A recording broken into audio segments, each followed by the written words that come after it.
pantalla. Les pedimos que por favor apaguen su celular.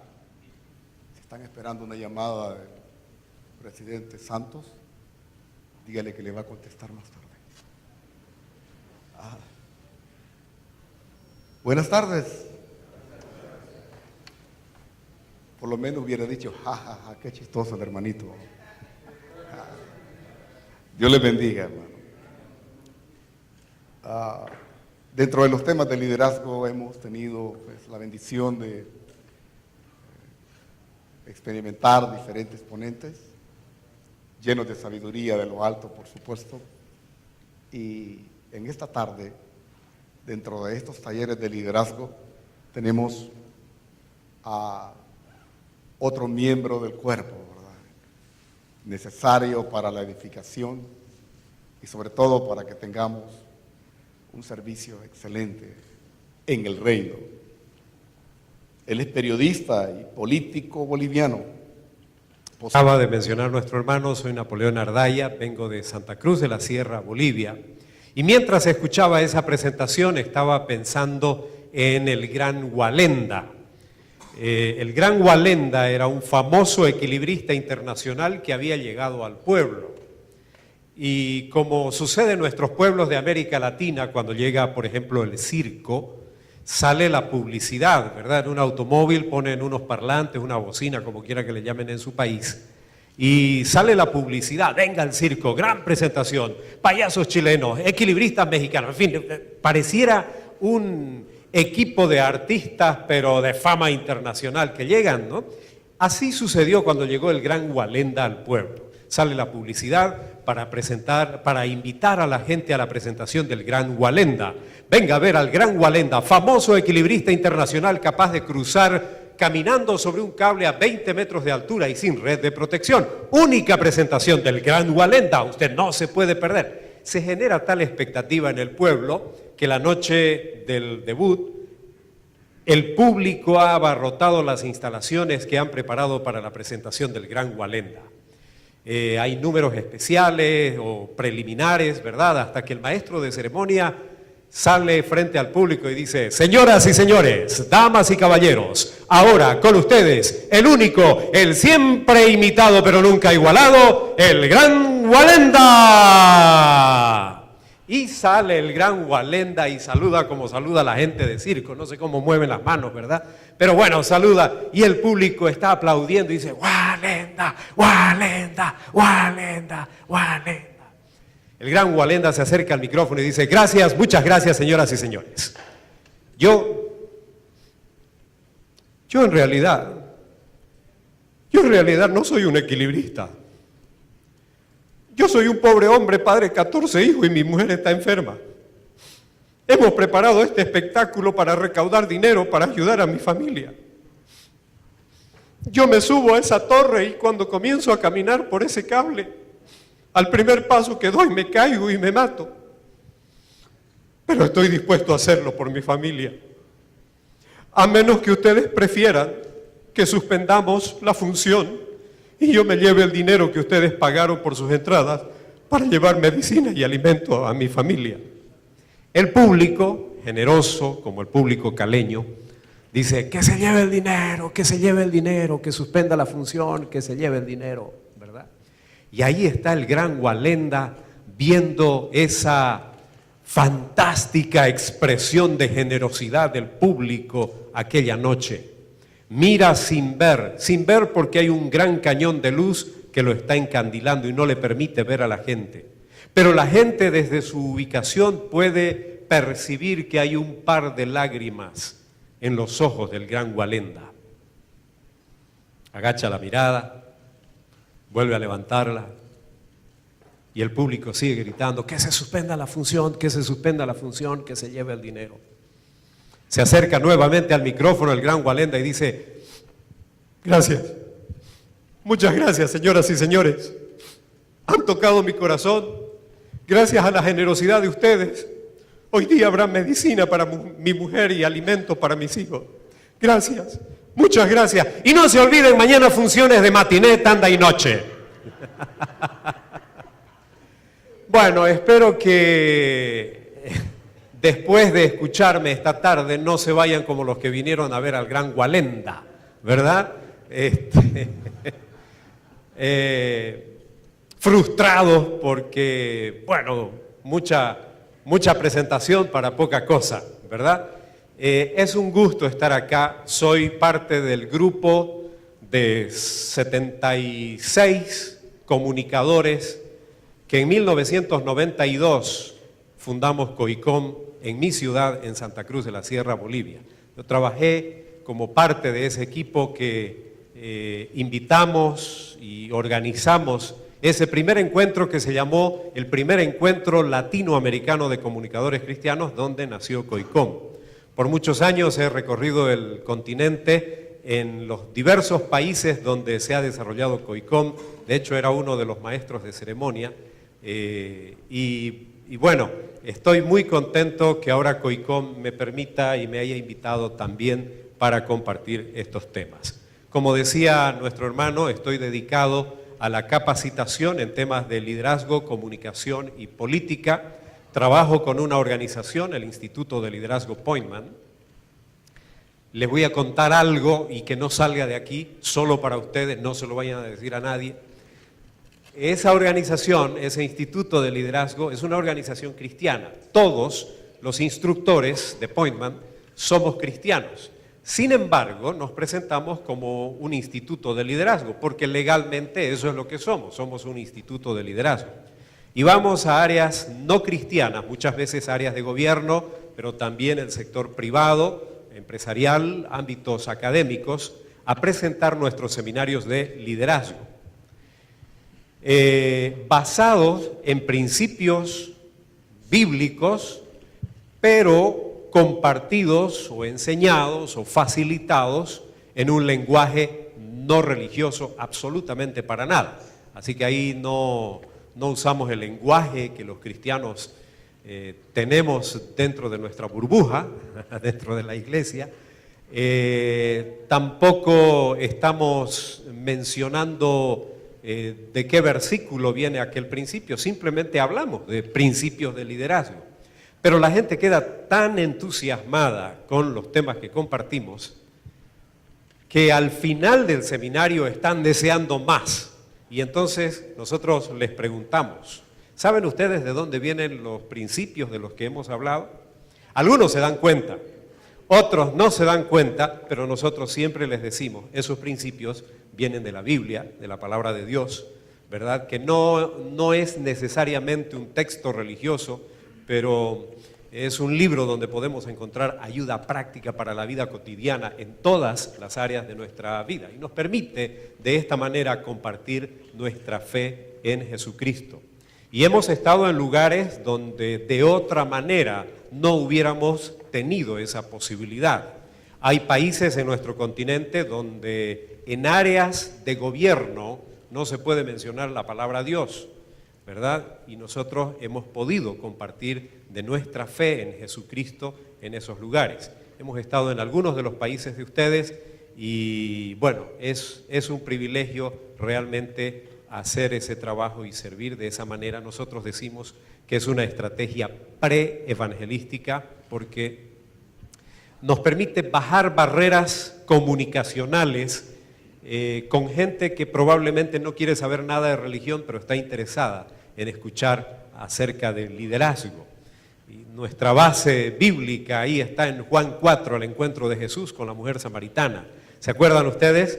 Él estaba sediento, cansado del camino, al mediodía, y ella venía por agua al pozo. Había allí un campo común en ellos, la necesidad de agua. Y cuando comienzan a hablar, cuando Jesús plantea el diálogo allí, ¿de qué están hablando?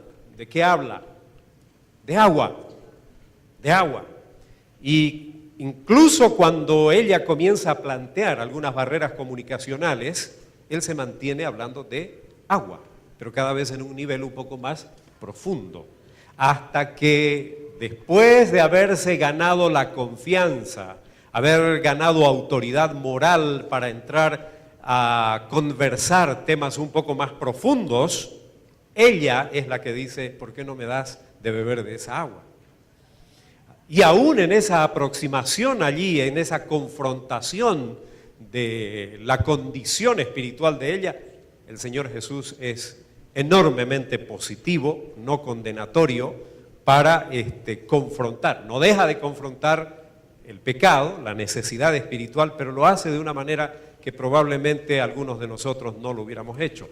Y creo que este es un elemento que a veces perdemos de vista nosotros en nuestra aproximación con gente que no quiere saber nada de religión, pero que si nos tomamos el tiempo para establecer relación y ganar la confianza, habrá un momento cuando nos digan, hey, ¿por qué no me invitas de esa agua que estás tomando? Porque creo que me puede hacer mucho bien.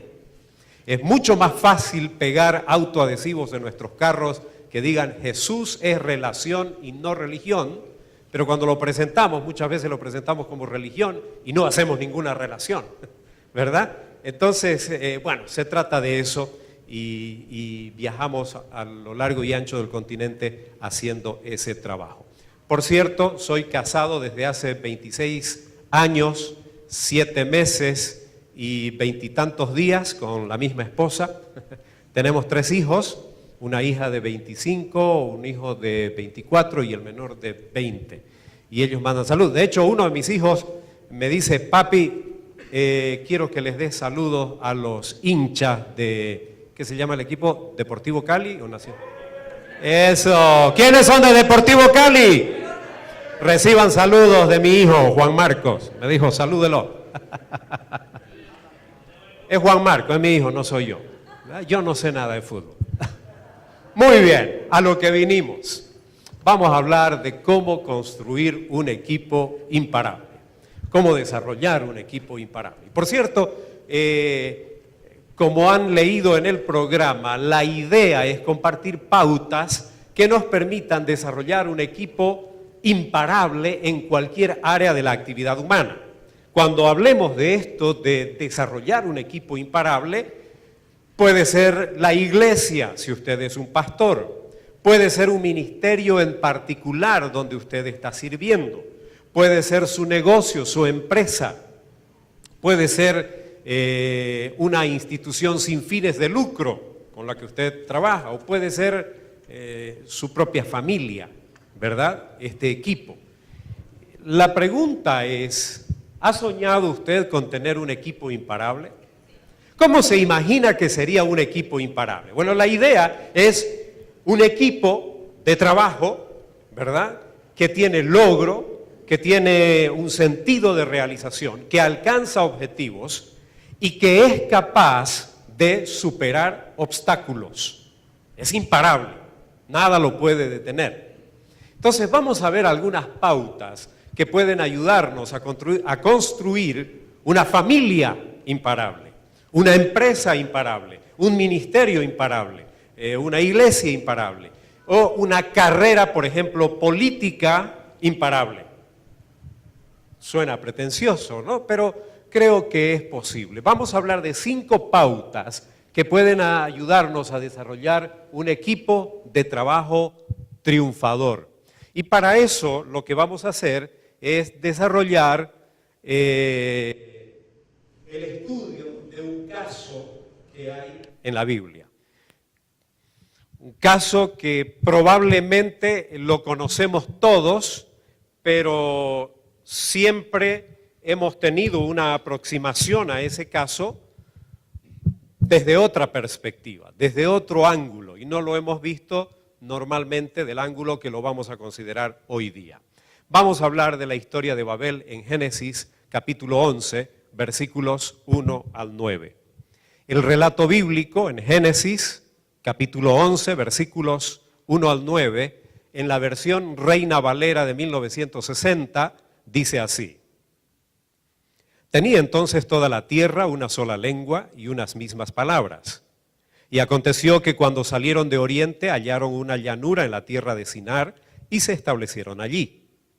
Y se dijeron unos a otros: Vamos, hagamos ladrillo y cosámoslo con fuego. Y les sirvió el ladrillo en lugar de piedra y el asfalto en lugar de mezcla. Y dijeron, vamos, edifiquémonos una ciudad y una torre cuya cúspide llegue al cielo, y hagámonos un nombre por si fuéramos esparcidos sobre la faz de toda la tierra. Y descendió Jehová para ver la ciudad y la torre que edificaban los hijos de los hombres. Y dijo Jehová, he aquí el pueblo es uno, y todos estos tienen un solo lenguaje, y han comenzado la obra, y nada les hará desistir ahora de lo que han pensado hacer.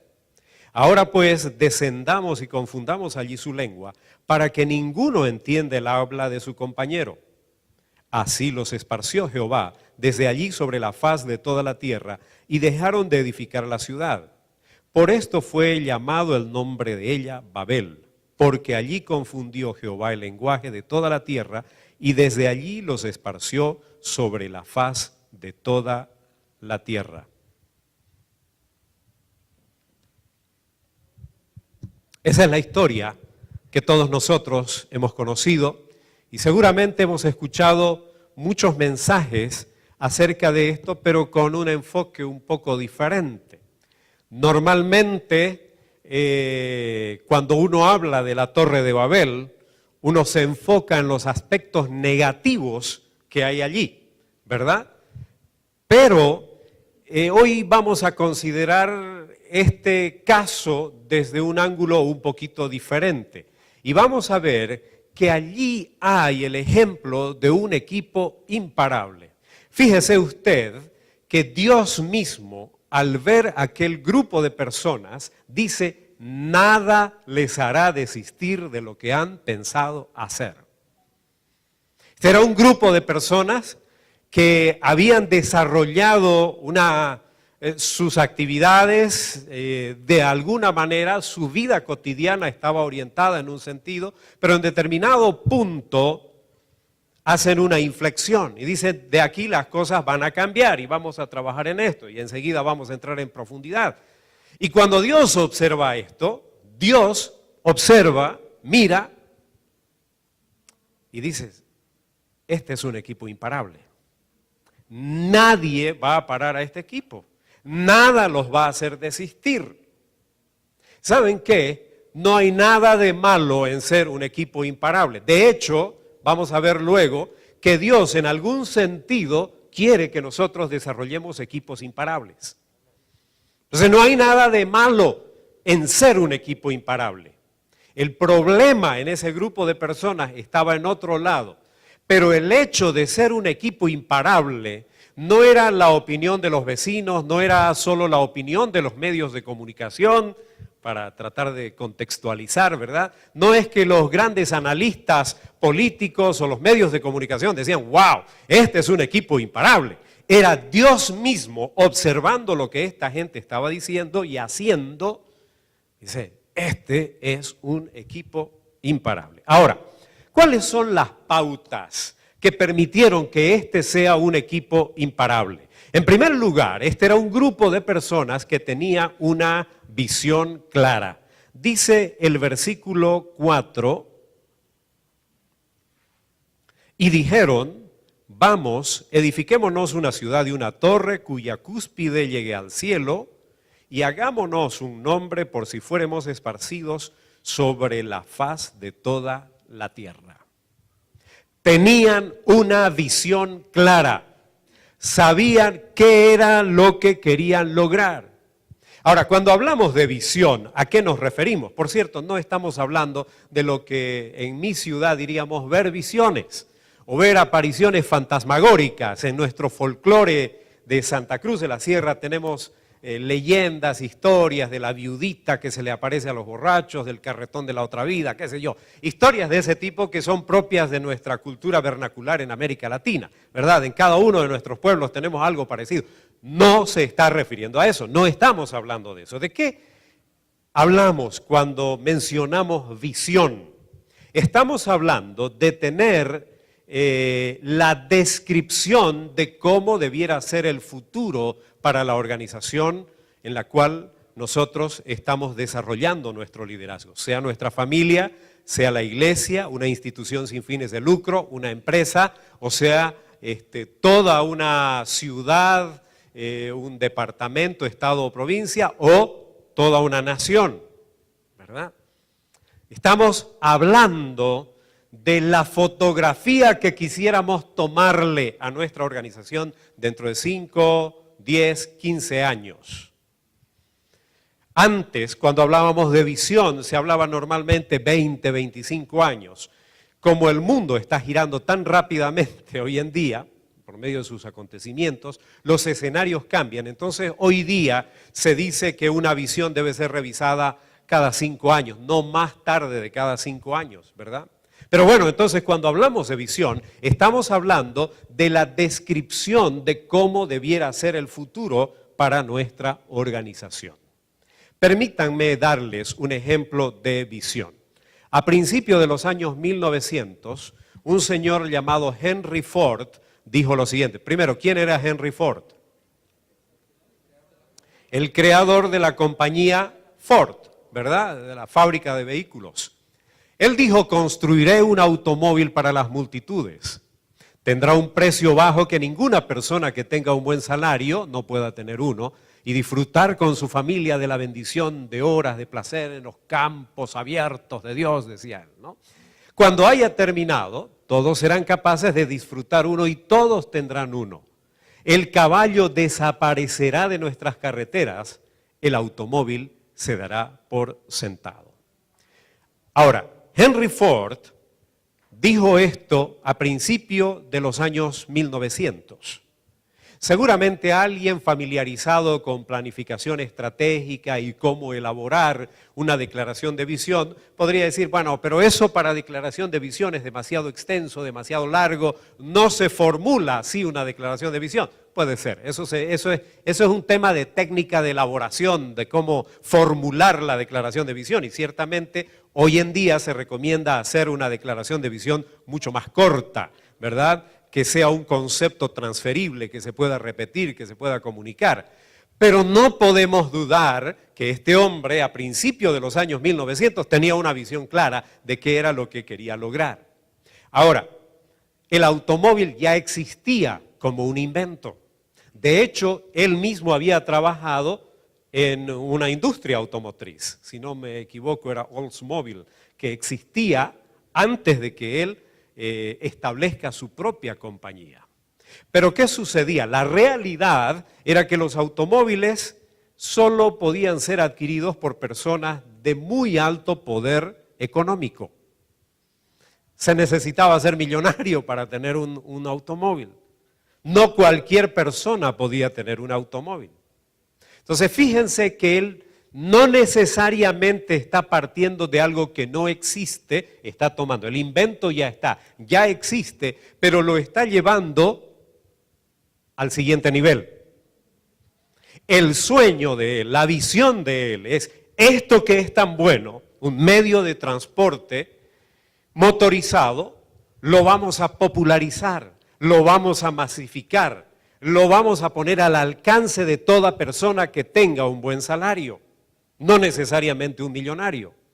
Me imagino que algunos le dijeron, pero Henry, estás loco. ¿Cómo se te ocurre que cualquier persona va a ser capaz de tener un automóvil? ¿Cómo se te ocurre? Pero él dijo, lo vamos a desarrollar.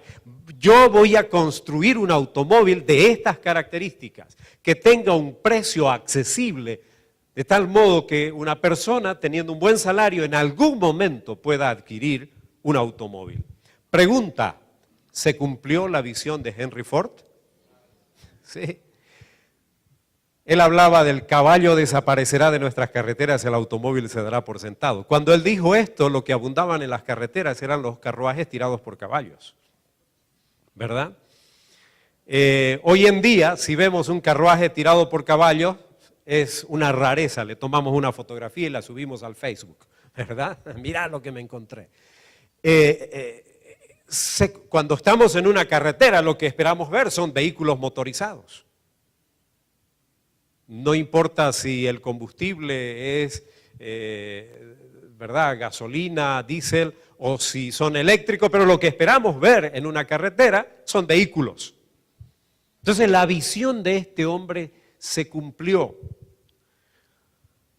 Warren Bennis, en su libro Llegando a ser un líder, él analizó los factores de éxito de los líderes en el campo de los negocios. Estaba haciendo su tesis doctoral y él dijo, yo voy a estudiar los factores esenciales del éxito en el campo de los negocios.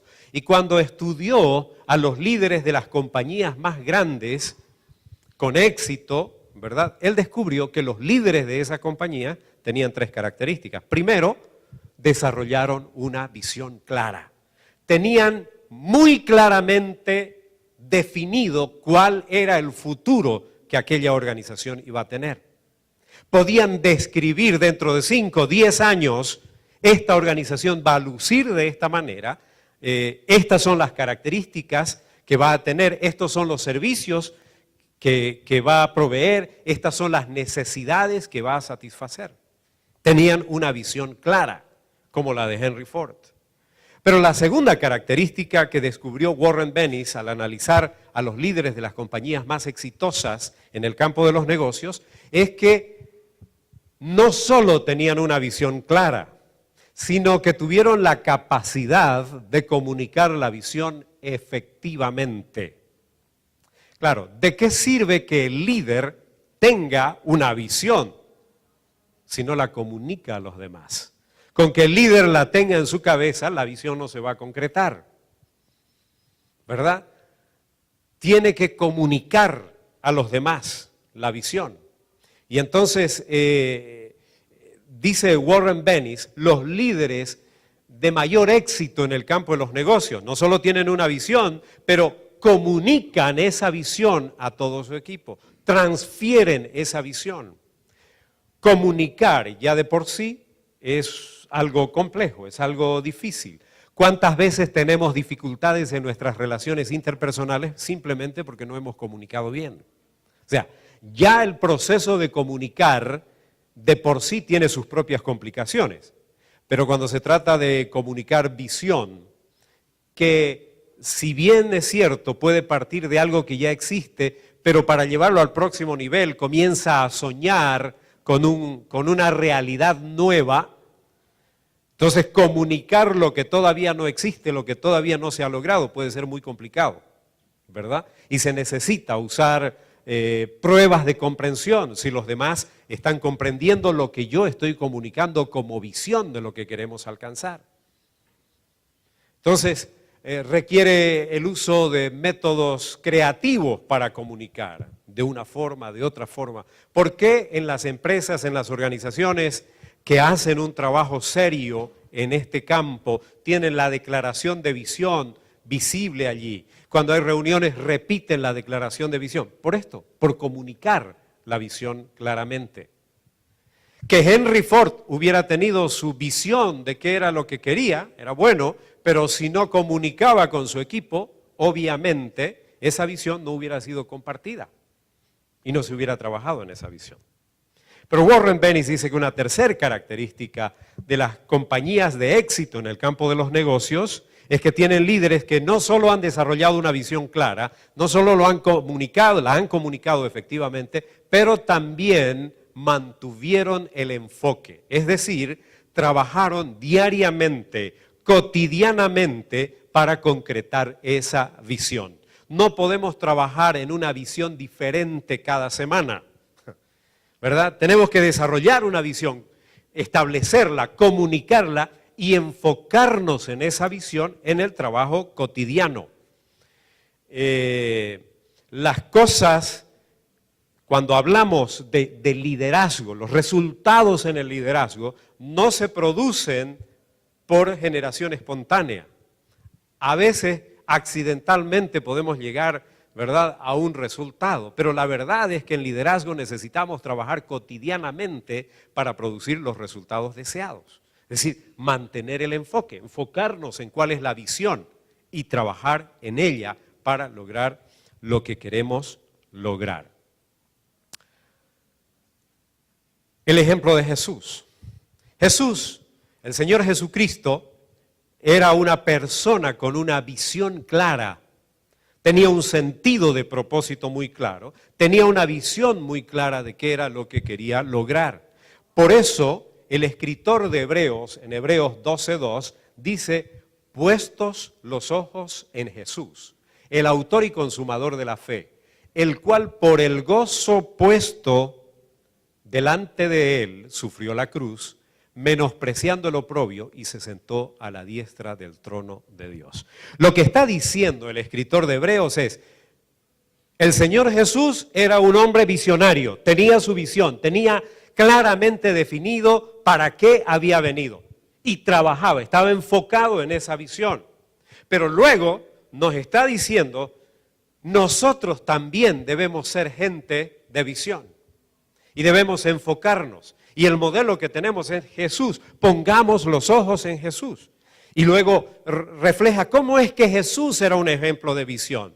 Dice, el cual por el gozo puesto delante suyo. Es decir, Jesús podía ver que la obra que él iba a realizar iba a terminar ¿en qué? En gozo de ver personas salvadas, redimidas por su sacrificio. Entonces dice, por el gozo propuesto delante suyo. Todavía él no había ido a la cruz, ¿verdad? Pero él sabía que esto era lo que iba a resultar. Él tenía una visión clara de qué era lo que iba a concretar en este proyecto de vida que él tenía. Y por eso, por tener esa clara visión, podía ya adelantarse a disfrutar del gozo que eso iba a producir y tenía entonces la capacidad de menospreciar el oprobio y la muerte, y aún la muerte de cruz. Y claro que era una persona con una visión muy definida, muy clara. 12 años ya está diciendo a sus padres, yo tengo que estar enfocado en los negocios de mi padre. A lo largo de su existencia y su ministerio, él está una y otra vez hablando, todavía no ha llegado la hora. Y llega un momento donde dice, aquí la hora es, ha llegado la hora y este es el momento preciso. Aquella noche antes de ser entregado estaba orando y en determinado momento dice, si fuera posible que pase de mí esta copa. Pero por la visión clara que él tenía, el gozo propuesto delante suyo, ¿verdad? Podía decir, pero no se haga mi voluntad, sino la tuya. ¿Verdad? Visión, el ejemplo de Jesús. El ejemplo de Jesús y su enfoque en la visión que tenía. La pregunta para cada uno de nosotros es, ¿cuál es nuestra visión de futuro? ¿Cuál es nuestra visión de futuro para nuestra familia?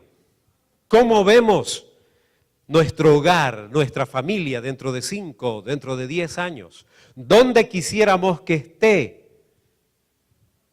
¿Cuáles características debieran identificar a nuestra familia, a nuestra iglesia, a nuestro ministerio, a nuestro negocio, nuestra empresa, el área de trabajo y de liderazgo donde nosotros estamos desarrollando nuestra responsabilidad? ¿Cuál es nuestra visión de futuro? Me temo, esto es una contradicción en términos filosóficos, ¿verdad? Pero permítanme abusivamente expresarlo así, me temo que muchas veces cristianos somos existencialistas, en el sentido de que simplemente existimos y será lo que Dios diga, pero no tenemos una visión clara. Una primera característica para tener un equipo imparable es tener una visión clara. Una segunda característica que encontramos en este grupo imparable de Babel es unidad. El versículo 6 dice, y dijo Jehová, he aquí el pueblo es uno. ¿Saben qué? Este grupo de personas de Babel tenía una visión clara. No nos vamos a mover, nos vamos a quedar aquí, así otros quieran esparcirnos, ¿verdad? Nos vamos a hacer un nombre, vamos a levantar una cúspide que llegue al cielo. Por cierto, no eran tontos en pensar que la construcción de ladrillo y brea iba a llegar hasta el cielo, pero la idea era desafiar incluso al propio Dios, ¿verdad? Tenían una visión, pero en segundo lugar, eran uno. Tenían un sentido de unidad tremendamente importante. El pueblo es uno. Y la descripción, una vez más, viene de parte de Dios. Dios está viendo, dice, wow, Este grupo tiene un tremendo sentido de unidad. Son uno. Son uno. Algunos aspectos que nosotros debiéramos considerar cuando hablamos de unidad. Unidad, damas y caballeros, de ninguna manera significa uniformidad. En los círculos cristianos escuchamos hablar mucho de unidad. Pero en la mayoría de las oportunidades que escuchamos hablar de unidad, las personas se están refiriendo a uniformidad y no necesariamente a unidad. Conocí a un grupo, ¿verdad?, cuyo lema era "Somos uno en Jesús". Pero en toda la comunidad donde estaba este grupo desarrollando su trabajo y su ministerio, la fama que ellos tenían era: somos uno en Jesús si hacen lo que nosotros hacemos. Si no hacen lo que nosotros hacemos, están fuera de la visión, del mover, del modelo. Eso no es unidad, eso es uniformidad. Y no es necesariamente de lo que Jesús habla cuando habla de unidad.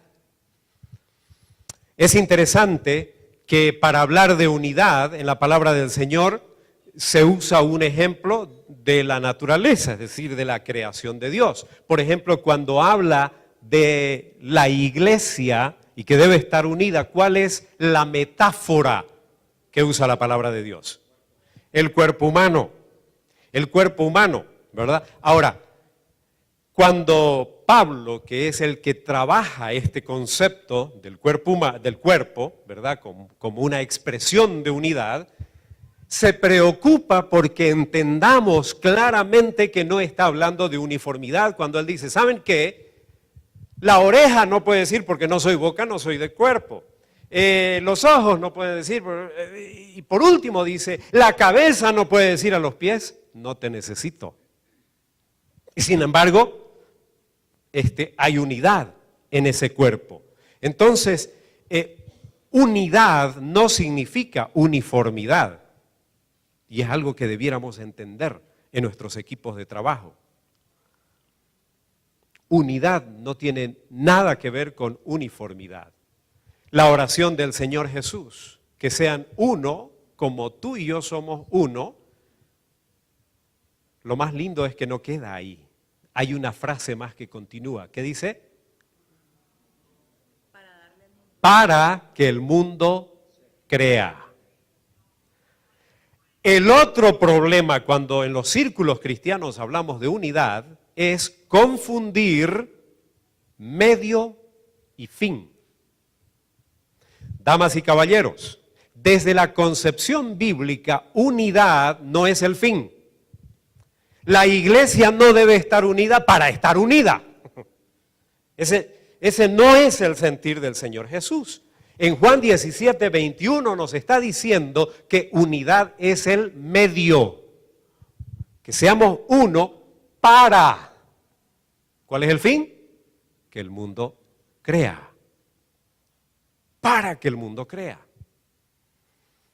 Cuando no establecemos esto claramente, procuramos la unidad por la unidad, pero sin un sentido de rumbo, sin un sentido de dirección. Y no somos efectivos.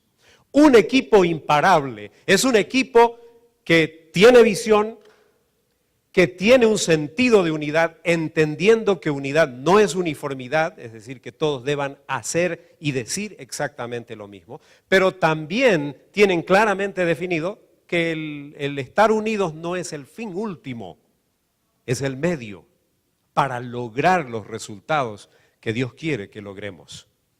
Como familia debemos estar unidos para que el mundo crea. Como iglesia debemos estar unidos para que el mundo crea. En nuestros negocios, en nuestras actividades debemos estar unidos, debemos tener un sentido de unidad para lograr los resultados que vamos a lograr. El estar unidos por estar unidos no logra resultados, ¿verdad? Y fácilmente podemos ser dispersados, podemos ser afectados cuando vemos la unidad como el fin y no como el medio. Claro, cuando veo la unidad como el fin, vamos a ponerlos en términos, por ejemplo, de iglesia. Si la unidad es el fin, voy a terminar uniéndome con cualquiera. Y no creo que es lo que Dios espera de nosotros, ¿verdad? No creo que es lo que Dios espera de nosotros. No es que me voy a unir con cualquiera. Tenemos que establecer ciertas bases en común para establecer esa unidad. Cuando habla de la metáfora del cuerpo, también dice que esto está unido, ¿verdad? Y que hay coyunturas y habla del Espíritu Santo haciendo ese trabajo. Es decir, está estableciendo bases para esa unidad. No es que voy a estar unido por estar unido. Hay bases fundamentales, no es que me uno con cualquiera. Vamos a compartir nuestras bases, vamos a estar unidos por los vínculos del Espíritu Santo, por esas coyunturas del Espíritu Santo. Lo mismo pasa en cualquier tipo de organización, debemos tener unidad. En Lucas 11:17 el Señor Jesús habló de una casa dividida contra sí misma cae. Es interesante que el presidente Abraham Lincoln tomó como base este versículo para aquel tremendo discurso que pronunció en contra de la secesión de su país, ¿verdad? Él fue presidente en medio de una guerra que estaba dividiendo a su nación.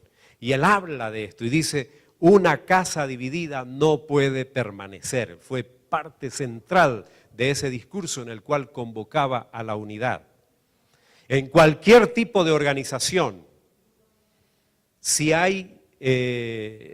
no hay un sentido de unidad, por el contrario, hay un espíritu de división, va a ser muy difícil llegar a ser un equipo imparable, de logro, de éxito, de realización, ¿verdad? Una casa dividida no puede permanecer. Una tercera característica de este grupo de Babel es que tenían un sentido de trabajo en equipo. Versículo 3. Y se dijeron unos a otros, vamos, hagamos ladrillo y cosámoslo con fuego. Y les sirvió el ladrillo en lugar de piedra y el asfalto en lugar de mezcla. Hay un sentido de equipo aquí. ¿Saben qué? Tenemos una misma visión, estamos unidos en este propósito, vamos para adelante, aunque cada uno tiene su propia tarea y vamos a trabajar como equipo. Algunos se van a encargar de traer la tierra, la arcilla para preparar los ladrillos, otro que traiga la leña para el horno donde vamos a cocer los ladrillos, otros que vayan a traer la brea que vamos a usar en lugar de cemento, otro trae el agua y otro... Pero eran un equipo, había un sentido de equipo, con labores diferentes pero con el mismo propósito, ¿verdad? Hoy se habla mucho de trabajo en equipo, pero pocos lo practican. Hoy se habla mucho de trabajo en equipo. La fotografía que puse ahí era para recordarme una historia que se cuenta, una anécdota que se cuenta. En la década de los 60, en plena guerra por la conquista del espacio, los soviéticos habían tomado la delantera, habían puesto al primer hombre en órbita, ¿verdad? Se dice que el presidente Kennedy convoca a los directores, los ejecutivos de la NASA, de la Agencia para la Administración del el tema del espacio, ¿verdad? Y les dice, señores, yo quiero que trabajemos con esta visión. Vamos a trabajar para poner al primer hombre en la luna. No podemos quedarnos atrás en esta carrera por la conquista del espacio, ¿verdad? Así que nosotros vamos a trabajar para poner al primer hombre en la luna. 3 meses después, el presidente Kennedy visita unas instalaciones de la NASA en Houston, si no me equivoco, va y en determinado momento tiene que ir al baño. Y cuando va al baño se encuentra con el hombre que acababa de hacer la limpieza en los baños. Por cierto, lo saluda, ¿verdad? Y como todo buen político, trata de dejar una buena impresión, le dice, qué gusto, señor presidente, qué gusto. Y dígame, ¿qué hace usted aquí? Señor presidente, yo trabajo aquí para poner al primer hombre en la luna. Esta era una visión compartida. Este era un sentido de equipo. Ahora, ¿cómo creen que trabajaba este hombre cuando él hacía limpieza en los baños? Él tenía un sentido de motivación superior a aquel que solo se haya visto como el que hacía la limpieza. Él era parte de un equipo con científicos, ¿verdad? Con investigadores, con ingenieros, con astronautas, qué sé yo, ¿verdad? Era parte de ese equipo. Y me imagino que en el momento cuando los monitores están allí, atentos en las instalaciones de la NASA, y está la comunicación casi entrecortada, ¿verdad?, con Armstrong y los otros, cuando dice, este es un gran paso para el hombre, pero un pequeño paso para la humanidad, algo así era, ¿verdad? Ustedes me corrigen, ¿verdad? Tienen la idea.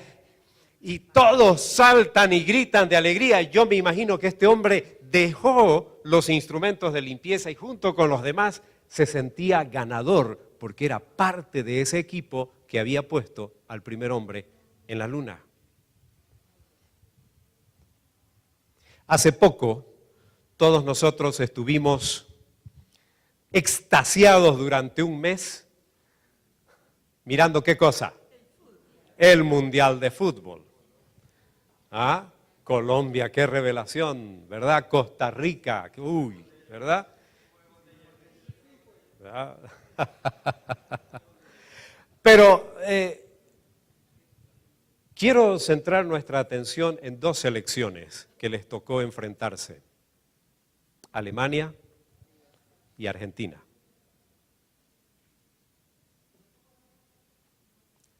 ¿Cuál es la diferencia? ¿Cuál era la diferencia? Trabajo en equipo. El seleccionado argentino, una constelación de estrellas jugando juntas.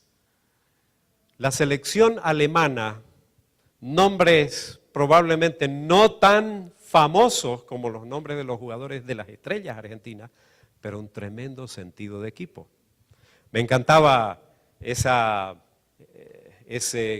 que se llama meme, se llama en las redes sociales, ¿verdad? Cuando ponían y decía, Brasil tiene a Neymar, y Argentina tiene a Messi, y Alemania tiene un equipo. Hay una enorme diferencia entre jugar juntos y ser un equipo. Muchas veces nosotros confundimos, creemos que por jugar juntos en la misma cancha ya somos equipo. No. El sentido de equipo tiene que tener un sentido de inclusión, de pertenencia, de apropiarse de la visión, como el hombre que hacía la limpieza en los baños y decir, soy parte del equipo que va a poner al primer hombre en la luna. O sea, en otras palabras, estamos hablando de ir más allá de solo laborar físicamente al lado de otro, de trabajar físicamente al lado de otro. En 1 Corintios 12:12, Pablo dice, pero todos los miembros del cuerpo son un solo cuerpo. Eso es un sentido de equipo, ¿verdad? Ese es un sentido de equipo, donde yo no envidio la posición del otro, donde no trato de ganarle el protagonismo, donde respeto la función y el propósito que el otro debe cumplir, pero somos parte del mismo cuerpo. Y no me siento mal cuando eso... ¿Habría algún jugador alemán que se sentía mal cuando uno de ellos metía los goles? No, todos disfrutaban, ¿verdad? Pero ¿qué pasa en un equipo donde no hay este sentido, un grupo de jugadores donde no hay este sentido de equipo? No necesariamente, ¿verdad? Hay este deseo de cooperar, de trabajar. Podemos vestir la camiseta del mismo color, pero no ser un equipo. Necesitamos tener un sentido de equipo. Ahora, desarrollar un sentido de equipo implica desarrollar confianza e inspirar. Desarrollar confianza, ¿verdad? Voy a confiar en el otro. ¿Por qué cuando Messi juega en su equipo luce más que cuando juega en su selección? Porque en su equipo son un equipo. Especialmente en el periodo en que Maradona fue el técnico de Argentina, ¿verdad? Eran un grupo de jugadores jugando juntos, al punto que Bolivia le ganó 6-1 en La Paz a la gran selección argentina, y Bolivia ni clasificó al Mundial. ¿Verdad? Porque era un montón de estrellas jugando juntos, pero no eran un equipo. Entonces, hay que desarrollar confianza. Hay que inspirar. Inspirar es producir un deseo interno en el otro de trabajar juntos. Es decir, lograr que el otro no trabaje conmigo solo porque tiene la obligación de trabajar conmigo, sino que lo haga como un acto de su libre voluntad. Me encanta trabajar junto a mis compañeros. Disfruto de esto. Soy inspirado por ellos y hacemos un equipo. Necesitamos desarrollar un sentido de equipo en el hogar, en la iglesia, en los ministerios, en el negocio, en los grupos humanos sobre los cuales tenemos la responsabilidad de liderar. El líder no es el que manda, el líder es el que inspira, el que logra que otros le sigan como un acto de su libre voluntad. Un cuarto factor, comunicación.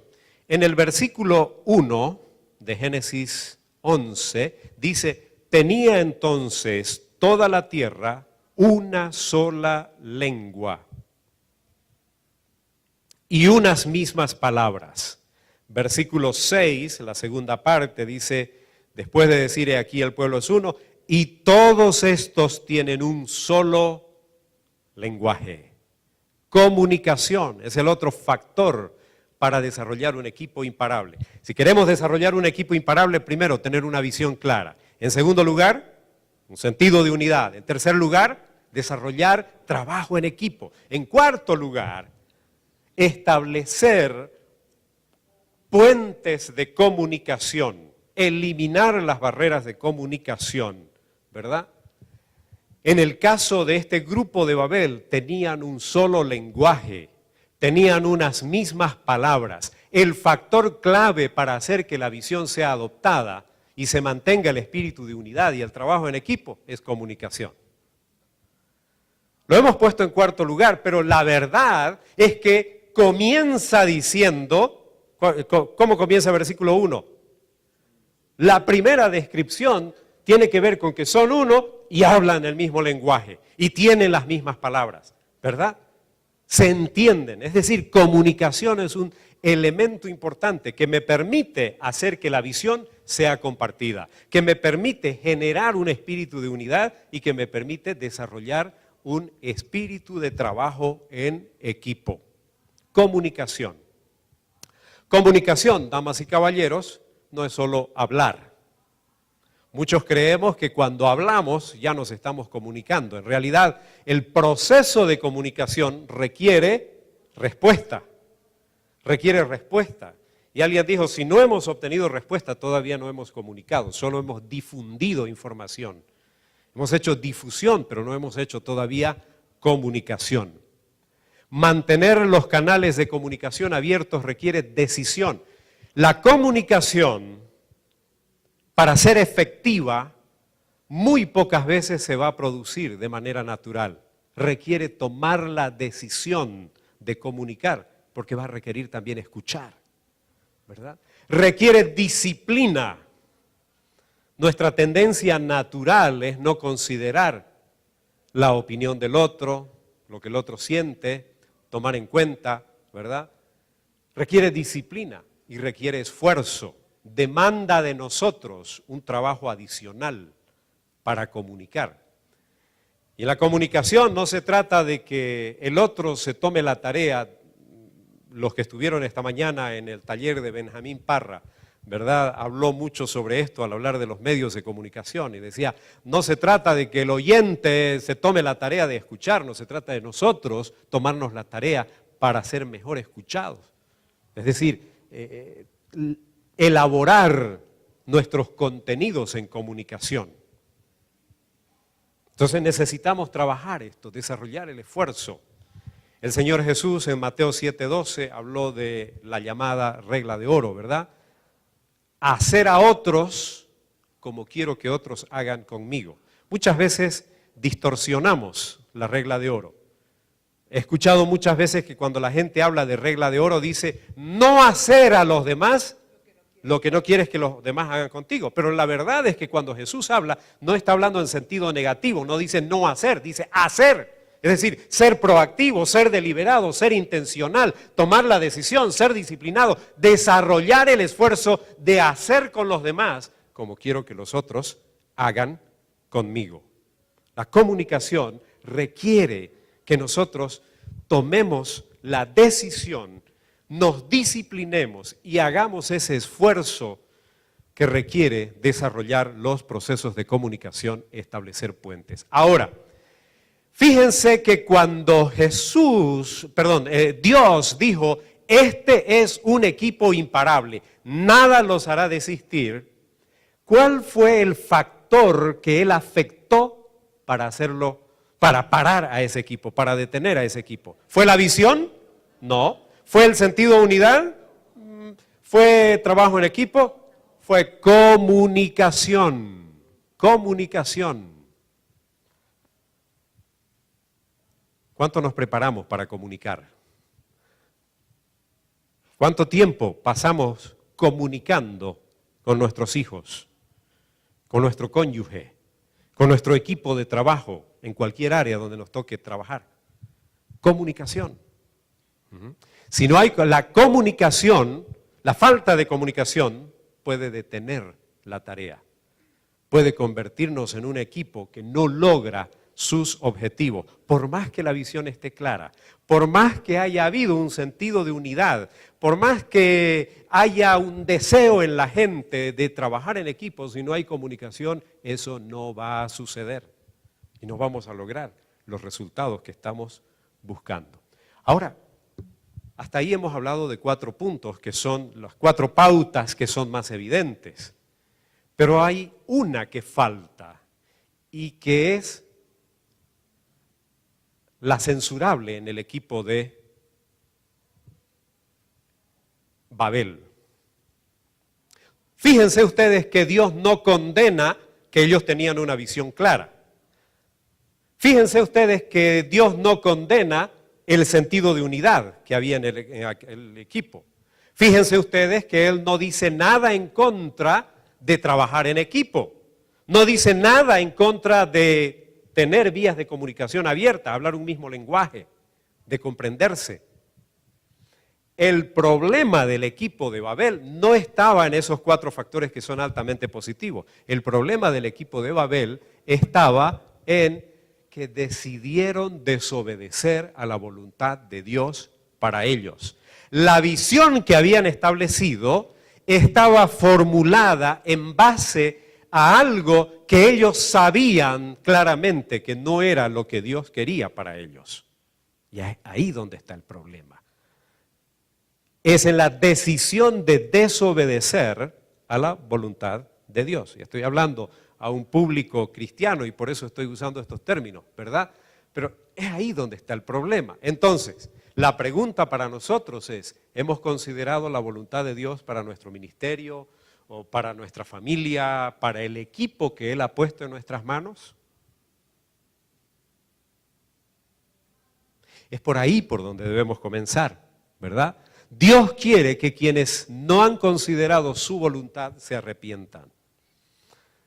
En Hechos 17, Pablo está en la ciudad de Atenas, ha recorrido la ciudad de Atenas, ha tenido oportunidades de compartir con mucha gente y cuando da su tremendo discurso ahí en el Areópago, ¿verdad? Una de las cosas que dicen es, Dios quiere que los que no han considerado su voluntad se arrepientan, cambien de mente, hagan un giro en esto.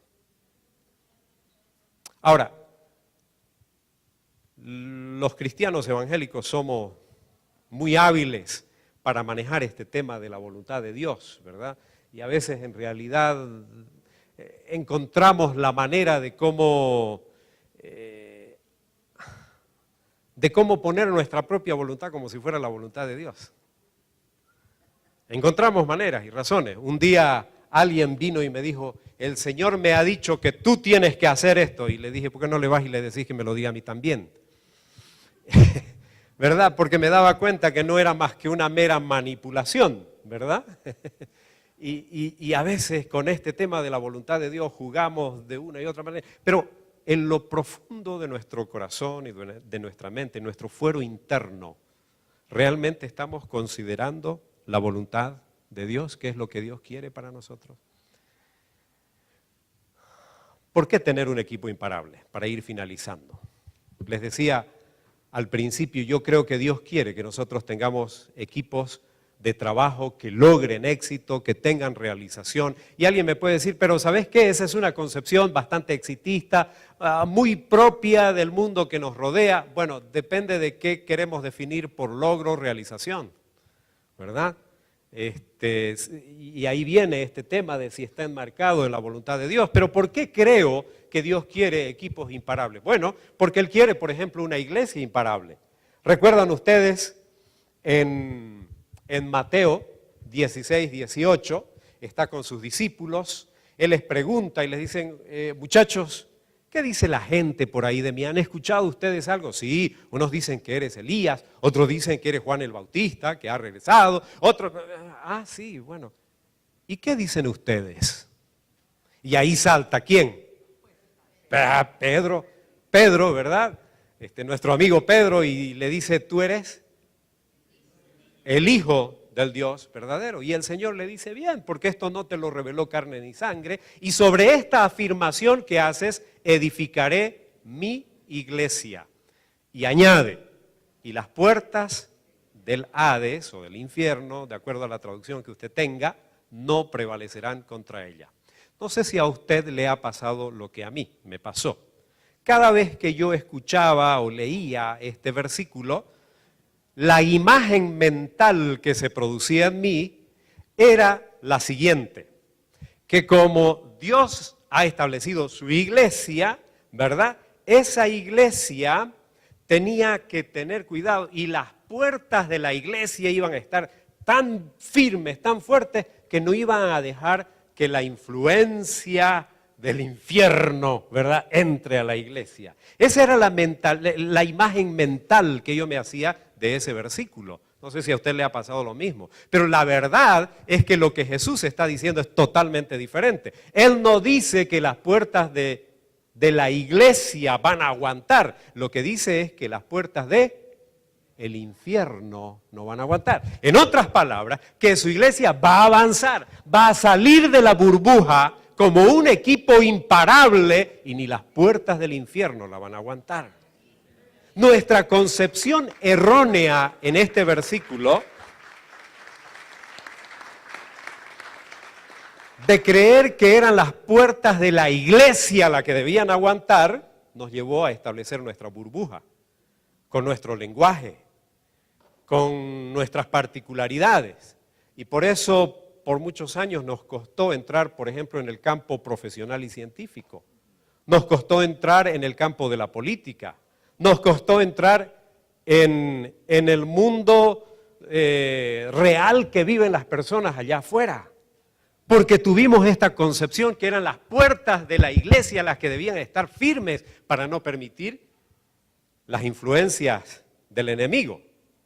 Cuando lo que Jesús dice es, yo quiero un equipo imparable que ni las puertas del infierno puedan aguantar. Es decir, que va a entrar hasta el mismo infierno, figurativamente hablando, para rescatar almas y lograr su propósito. Por eso yo creo que Dios quiere que nosotros tengamos equipos triunfadores.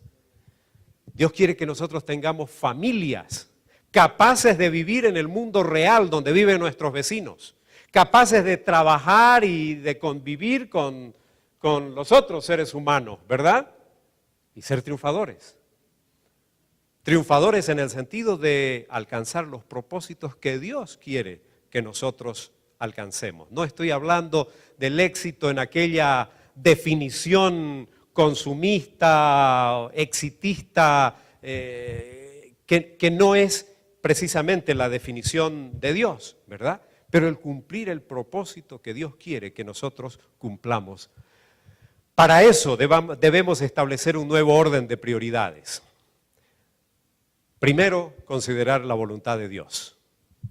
En segundo lugar, establecer una visión clara, tener unidad, desarrollar trabajo en equipo y mantener comunicación fluida. ¿Qué les parece si nos proponemos comenzar a construir un equipo imparable? Necesitamos familias imparables, necesitamos no solo iglesia y ministerios imparables, necesitamos negocios imparables, necesitamos empresas imparables, necesitamos movimientos políticos imparables. Y acá no estoy hablando de movimientos políticos confesionales, porque yo me opongo a eso. Soy político y me opongo a eso. Creo que no hace bien. Pero esa es otra discusión de la cual podemos hablar en otro momento. ¿Está listo para asumir el desafío?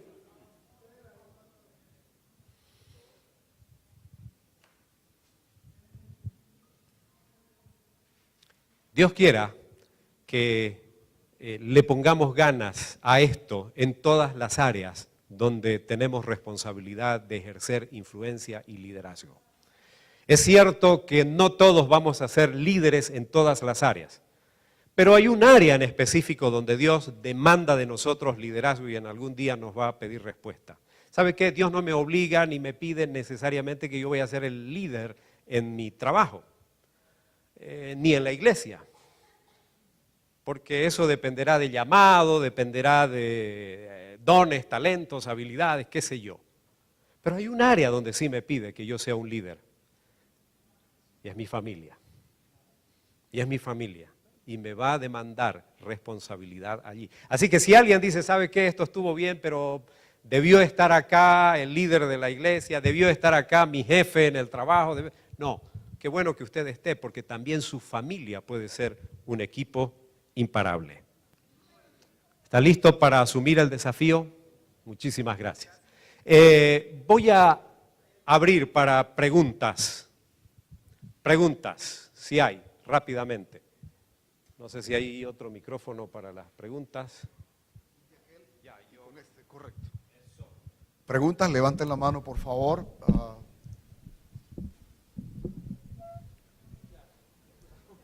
Quedó demasiado claro. Muy bien, si no hay preguntas, no nos queda más que agradecer a Dios. Oh, aquí hay. Despierte, varón. No. Es que estaba pensando cómo formularlo porque hago parte de un movimiento, iglesia. Estoy en una ciudad, aparte de aquí de Cali. Trabajamos con equipos efectivos, pero mi equipo en estos últimos 3 años ha sido completamente inefectivo. Dentro de los puntos que nos diste, hablamos de la unidad, del trabajo en equipo, la comunicación. En este tema de la comunicación, ¿cómo hacemos para que las personas nos puedan entender de la mejor manera? Porque de todas las maneras habidas posibles, creo yo, que he procurado hacerlo, pero las personas como que tienen un esquema mental que no les permite trabajar en equipo. No quieren hacerlo, no quieren desarrollarse como personas dentro del equipo de la iglesia. Y es difícil, por lo que tú decías ahora. Si no hay comunicación, todo el trabajo se ve frustrado. Gracias. Gracias. Le voy a contar una experiencia. Hace 2 años fui a hacer un trabajo en México con una empresa. El dueño de la empresa era un estadounidense que tenía la misma empresa en los Estados Unidos. Y antes de comenzar a hacer la capacitación con su equipo gerencial, dice, yo tengo problemas aquí. Tengo problemas, no sé por qué en Estados Unidos la cosa funciona bien. Vengo aquí y es la misma visión, el mismo tipo de empresa dedicada exactamente a lo mismo y aquí no funciona. Y lo que no entiendo, dice él, es que en Estados Unidos todos mis trabajadores son mexicanos. Y estoy en México y todos mis trabajadores son mexicanos, pero las cosas no funcionan bien. Y entonces nosotros le dijimos, bueno, probablemente es el hecho de visión que no han logrado ser compartida. Allá hay un trabajo de más años, ha habido un proceso y esa visión. No, pero ya yo les dije cuál es la visión. O sea, el hombre no nos entendió, ¿verdad? Él pensó que por haberlo dicho una vez, ya todo el mundo lo había entendido.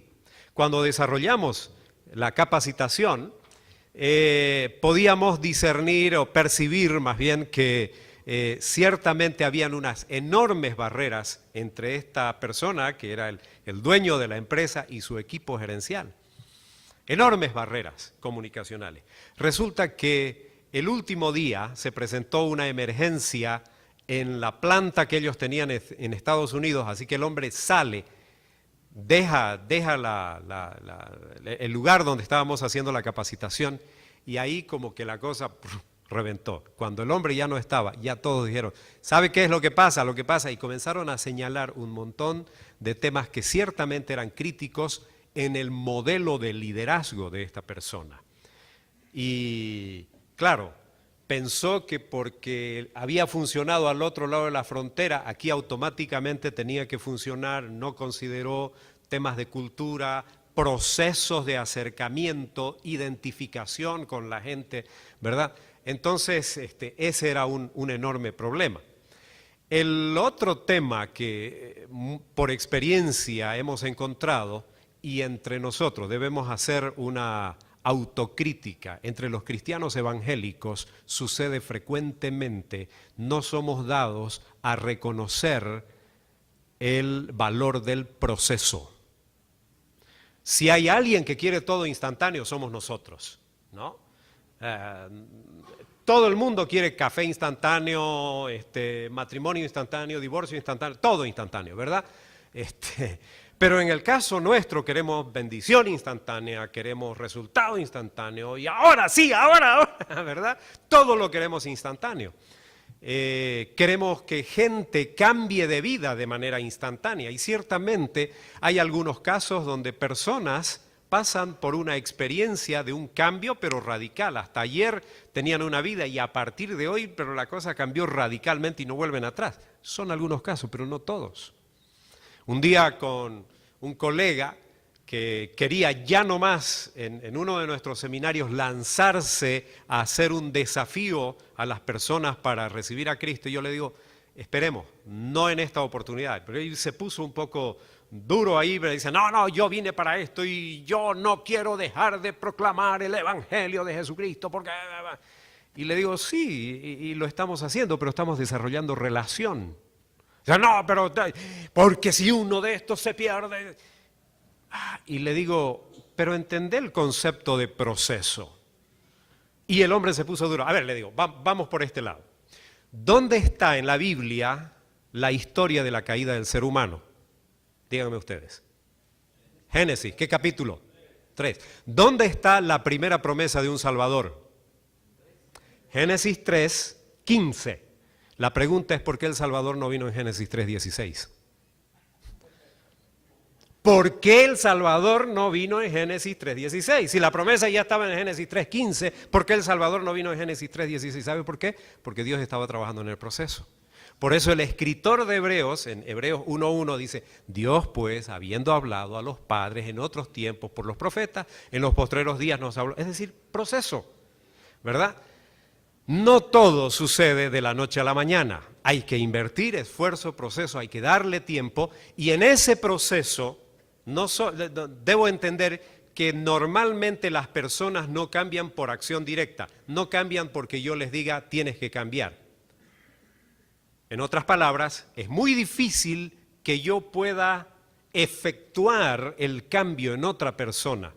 Donde puedo trabajar en el cambio es en mi propia persona y cuando los demás vean el cambio que se produce en mí, estarán más dispuestos a cambiar. Pero ese es todo un proceso. Entonces, en liderazgo son procesos y son procesos de largo plazo. Hemos hablado de Henry Ford. Hay historias de Henry Ford, de cuántas veces tuvo que cambiar de equipo para lograr lo que él quería. No es que se cumplió de la noche a la mañana, ¿verdad? Hoy vemos que cumplió la visión, pero no fue de la noche a la mañana. Hubo un proceso. No sé si responde, pero creo que puede ayudar. El entender, por un lado... Él fue primero acá.